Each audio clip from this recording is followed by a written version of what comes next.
کہ یہ جب اس قسم کی کیمپین چلتی ہے تو یہ ایسے نہیں چلتی کہ کسی نے رینڈم کوئی ٹویٹ کر دیا یا رینڈم کسی نے فیس بک کے اوپر کوئی پوسٹ کر دی، بلکہ اس کے لیے منظم منصوبہ بندی کی جاتی ہے۔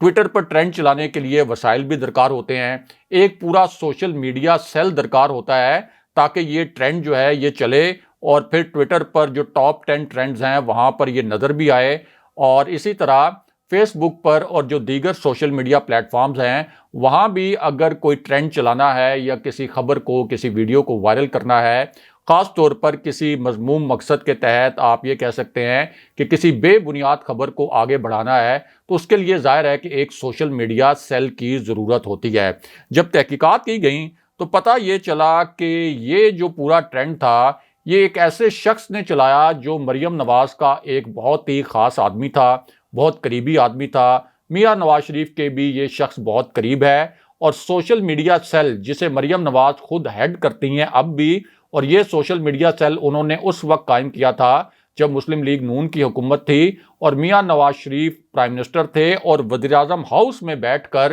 مریم نواز وزیراعظم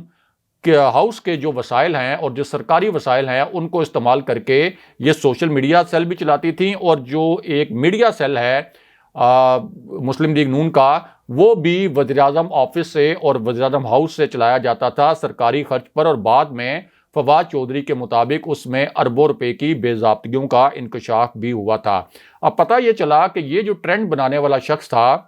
یہ اصل میں مریم نواز کے سوشل میڈیا سیل کا ایک عہدیدار تھا۔ اسے گرفتار بھی کر لیا گیا ہے، لیکن جب اس سے تحقیقات ہوئیں تو اس نے زبان کھول دی، اور اب ایف آئی اے کے جو ذرائع ہیں انہوں نے اس حوالے سے کچھ نئے انکشافات کیے ہیں، اور اس قسم کے انکشافات کیے ہیں کہ یہ ٹرینڈ اصل میں اس شخص نے خود نہیں بنائے بلکہ کسی کے کہنے پر بنائے۔ اور ایف آئی اے کے ذرائع کا کہنا ہے کہ اس شخص نے یہ بتایا ہے ایف آئی اے کو تحقیقات کے دوران کہ مجھے خاتون اول اور پرائم منسٹر عمران خان کے خلاف ٹرینڈز بنانے کے لیے قیادت کی جانب سے ٹاسک سونپا گیا تھا۔ جب اس شخص سے پوچھا گیا کہ قیادت سے کیا مراد ہے تو ظاہر ہے کہ Maryam Nawaz social media cell نون لیگ کا جو ہے اس کو ہیڈ کرتی ہیں، تو اس شخص نے کہا کہ ظاہر ہے کہ جو مریم نواز کی جانب سے ڈائریکٹیوز آتے ہیں، جو ہماری قیادت کی جانب سے ڈائریکٹیوز آتے ہیں، ہم تو پیڈ ملازم ہیں، امپلائی ہیں، تنخواہ دار ملازم ہیں،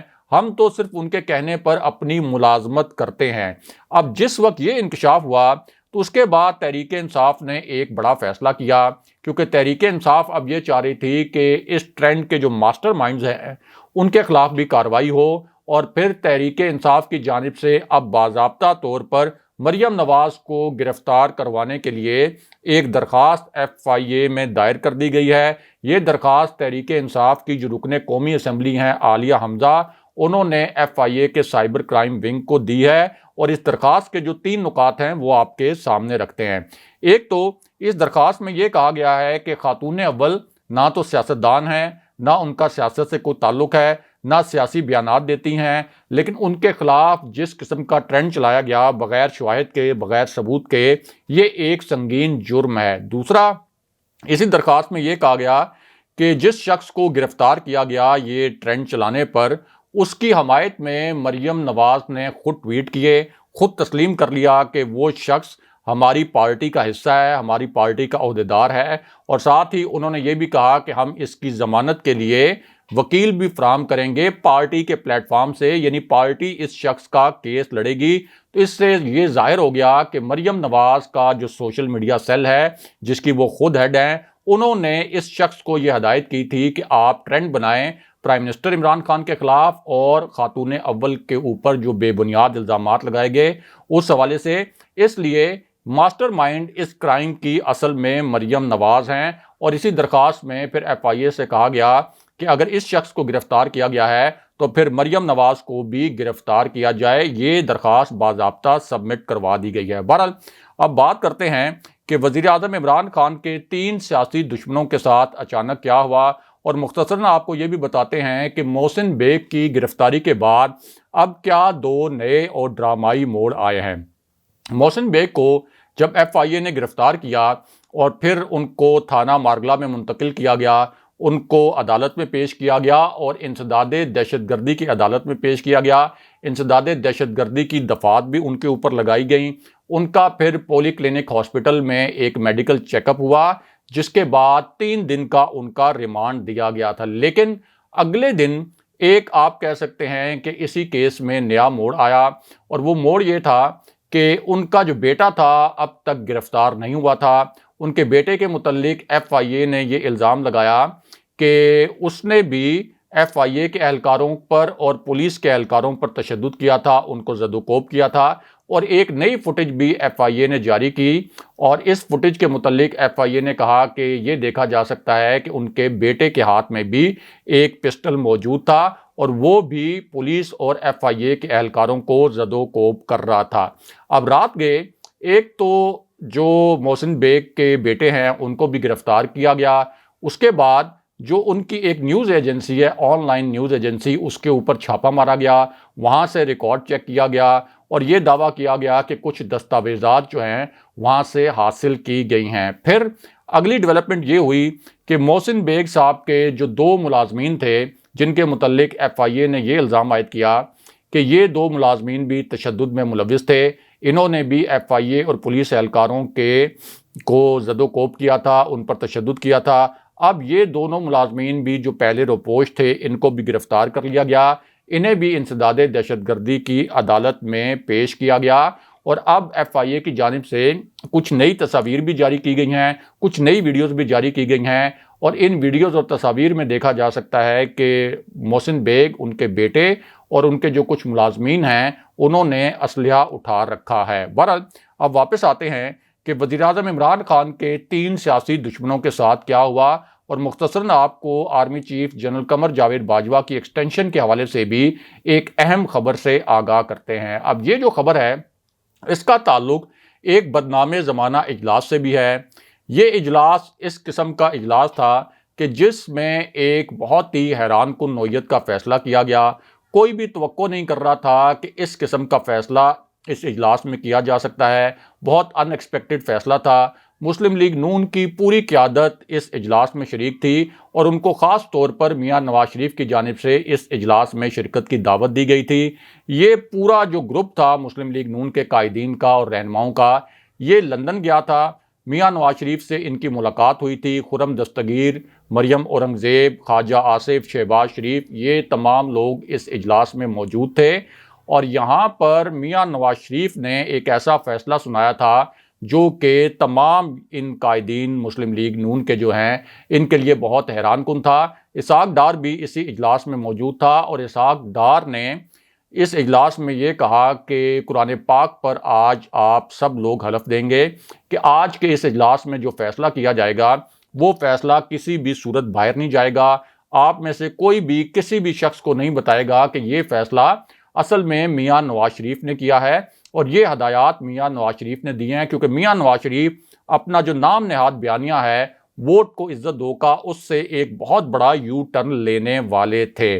اب جس وقت یہ اجلاس شروع ہوا تو میاں نواز شریف نے ایک پرچی پر لکھا ہوا اپنا فیصلہ پڑھنا شروع کر دیا۔ جیسے جیسے وہ یہ فیصلہ پڑھتے گئے، ویسے ویسے مسلم لیگ نون کے جو رہنما ہیں وہ حیران ہوتے رہ گئے کہ یہ میاں نواز شریف کس قسم کے ہمیں ڈائریکٹو جاری کر رہے ہیں۔ خرم دستگیر سمیت 2 لوگوں نے وہاں یہ سوال بھی کیا کہ اس فیصلے پر تو ہمیں بڑا تنقید کا سامنا کرنا پڑے گا،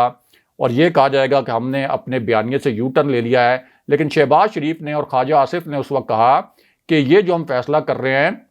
اس سے مسلم لیگ نون کو، مریم نواز کو اور میاں نواز شریف کو ریلیف ملے گا، یعنی ان کا تاثر یہ تھا کہ اس سے ہمیں کوئی ڈیل ملے گی۔ اور اس وقت فیصلہ یہ کیا گیا کہ مسلم لیگ نون پارلیمان میں army chief general Qamar Javed Bajwa کی ایکسٹینشن کی حمایت کرے گی، یعنی وہ جنرل باجوہ جن کے اوپر یہ الزامات لگاتی تھی مسلم لیگ نون کہ انہوں نے الیکشن میں دھاندلی کی، انہی کی ایکسٹینشن کی حمایت کا فیصلہ کیا میاں نواز شریف نے، اس امید پر اور اس آس پر کہ جنرل باجوہ سے انہیں کوئی ریلیف ملے گا۔ اگرچہ بعد میں محمد زبیر کو جب بھیجا گیا تھا جنرل باجوہ کے پاس تو جنرل باجوہ نے کسی بھی قسم کا مسلم لیگ نون کو ریلیف دینے سے انکار کیا تھا، اور یہ بھی کہا تھا کہ آپ کے جو معاملات ہیں وہ سیاسی معاملات ہیں، یا تو وہ پارلیمان میں حل ہوں گے اور جو قانونی معاملات ہیں وہ عدالت میں حل ہوں گے۔ اب یہ جو پورا بیک گراؤنڈ ہے اس کو ذرا آپ اپنے ذہن میں رکھیں۔ تو اسی پوری سچویشن میں مریم نواز نے یہ کہا تھا جب ان سے ایک سوال کیا گیا کہ army chief general Qamar Javed Bajwa کی ایکسٹینشن کی حمایت آپ کی پارٹی نے کیوں کی؟ اگر آپ یہ سمجھتے ہیں کہ جنرل باجوہ نے 2018 کے الیکشن میں دھاندلی کروائی تھی تو کیا اس وقت آپ کوئی ڈیل لینا چاہ رہے تھے؟ تو مریم نواز نے اس وقت یہ الفاظ بولے تھے کہ میں اس ایکسٹینشن کے گناہ میں شریک نہیں تھی، یعنی یہ ایک غلط کام کیا گیا تھا اور اس وقت گناہ کیا گیا تھا اور میں اس گناہ میں شریک نہیں تھی۔ حالانکہ سب کو معلوم ہے کہ میاں نواز شریف کی جانب سے براہ راست یہ ہدایات دی گئی تھی۔ مریم نواز، شہباز شریف سب اس معاملے پر آن بورڈ تھے۔ اب اس پوری صورتحال میں ایک نئی اپڈیٹ یہ ہوئی ہے کہ مریم نواز کی جو تازہ ترین پیشی ہوئی ہے اسلام آباد ہائی کورٹ میں، یہاں پر مریم نواز سے سوال کیا گیا کہ army chief general Qamar Javed Bajwa کی ممکنہ ایکسٹینشن کے متعلق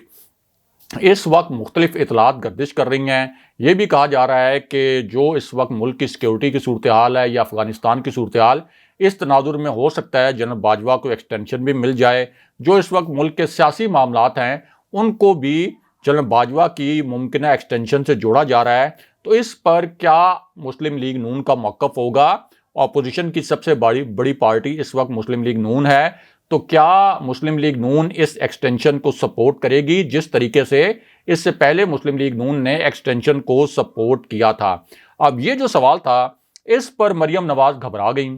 اور ان کے لیے ان ایکسپیکٹڈ سوال تھا، اور ہونا تو یہ چاہیے تھا کہ اگر اس سے پہلے وہ جنرل باجوہ کی ایکسٹینشن کے متعلق یہ کہہ چکی ہیں کہ میں اس گناہ میں شریک نہیں تھی، تو وہ ایک منٹ میں کہتی کہ اچھا پہلے ہم سے کوئی غلطی ہو گئی تھی لیکن اس مرتبہ ہم یہ غلطی نہیں کریں گے، اور اگر ان کو ایکسٹینشن دی گئی تو ہم اس کی مخالفت کریں گے۔ لیکن انہوں نے اس سوال کو ٹال دیا۔ دوبارہ ان سے سوال کیا گیا تو انہوں نے کہا کہ یہ سوال قبل از وقت ہے، اور ساتھ ہی ان کو پتا تھا کہ وہ سوال کا جواب نہیں دے پا رہی، تو ان کے چہرے پر شرمندگی کا جو تاثر تھا وہ بھی بڑا واضح تھا، اور اس سے ظاہر ہوتا ہے کہ انہیں اب بھی کسی ڈیل کی امید ہے، اور ان کا خیال ہے کہ شہباز شریف